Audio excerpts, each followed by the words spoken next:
Ереймен еліндегі киелі жерлердің бірі 19 ғасырда салынған Саққұлақ би мазары Ақмола облысы Ерейментау қаласының шығысына қарай 25 шақырым жерде Қоржынкөл көлінің жағасында орналасқан.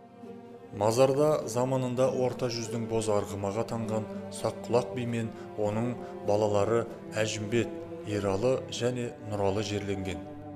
Құрылыстың ескі нұсқасы өлшемі ұзындығы 140 см, қалыңдығы 33 см, ені 70 см болатын шикі кірпіштен қаланған екен. Қас беттерінің қырларында екі тірек аралығының доға тәрізді жабыны мен бос жерлері бар 8 қырлы күмбезді көлем түрінде болыпты.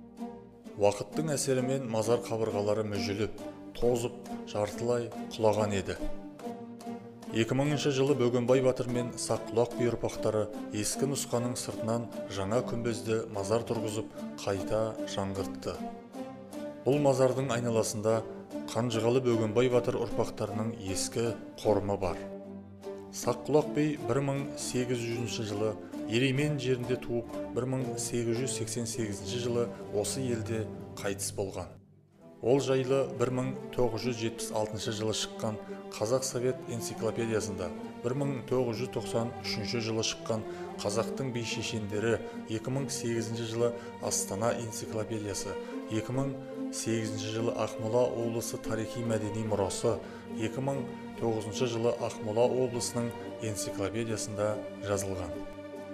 Саққұлақ, шын есімі Сәбден, кей деректерде Сәбелең, ерекше зейінді, алғырлығының арқасында Саққұлақ атаныпты деседі. Ол Бөгенбай батырдың Бапан атты немересінен туған шөбересі болып келеді. Осы Саққұлақ бала күнінде сырқаттанып, көп уақытқа дейін айықпай ата-анасын қатты састырса керек. Сондағы Бапан бидің көп баланың ішінде анай да бар, анай атқа мінгенше талай да бар, Жанқұлақ пен Қоңқайға сенгеніңше кетпен алда көріңді сарайлап ал деген сөзінен оның Саққұлаққа үлкен үміт артқанын байқаймыз. Саққұлақ айтыпты деген ауыз әдебиетінің үлгілері қазір көп кездеседі. Олардың философиялық мағынасы терең, тәрбиелік мәні де зор. Саққұлақ бидің адам баласына тән және бір-бірінен туатын үш жаман қасиет бар. Ол қылжандық, мылжыңдық, алжушылық. Жасында қылжаң болған адам өскенде мылжың болады. Қартайған соң мылжыңнан алжу туады. Бас болатын жігіттің 5 белгісі болады. Тыңдай білу, сыйлай білу, сынай білу, жылай білу және шырай білу. Кезінде арғынның ақсақалы атанған Саққұлақ би жайлы бізге жеткен мынадай бір әңгіме бар. Ел арасындағы бір даулы мәселе бойынша Сүйіндік елінің шонжары Шорманның мұсасы Баянаула елінен Қанжығалы жайлаған Ерейментауға келіп, Саққұлақ бидің үйіне ат басын тірейді. Бидің ордасына кірген мұса «Ассалаумағалейкум, арғынның ақсақалы» деп сәлем береді. Сонда Саққұлақ би ойланбастан «Уағалейкум әссәләм, орта жүздің шамшырағы» деп мұсаның сәлемін алыпты. Апырмай, мен айтар сөзімді үйден шығарда ойланып шығып едім, сақаң ойланбастан табан астында айттау деп таңғалыпты мұса. Ол кісі туралы тағы да бір әңгімеде былай делінеді.